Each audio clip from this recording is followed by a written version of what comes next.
Jigar, o'zim haydaganim uchun aniq ayta olaman, dodda apparat.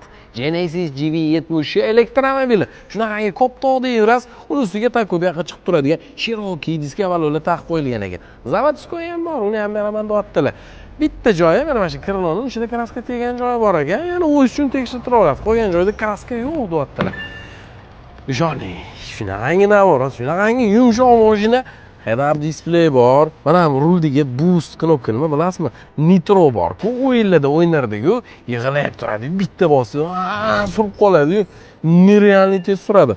4 ta ballon tortadi. Mana shu boostni bossangiz 10 sekund, bilmayman, bu 4 sekunddan o'ylanishgacha chiqsa kerak. Mana shu boostni bosganda. Qolgan payt xotirjam o'qib yuraverasiz. Adaptivniy cruise control, samat tormojida, hamma narsasi bor. Mana touchpadlari mazada. O'zi Genesis bilasiz, Hyundai premium mashinasi hisoblanadi. Koreyani premium mashinasi. Prezidentlari ham Genesisda yuradi deb eshitganman. 18 ming ekan probegi. Probegi qiziq ekan. Yili ham 2023 ekan. Srochniga nasibni ko'ndiroldik. 40 mingdan kamiga bermayman, voydo bir narsalar dedilar.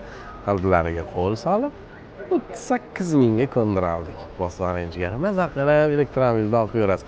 Bular yaxshigina yurib beradi.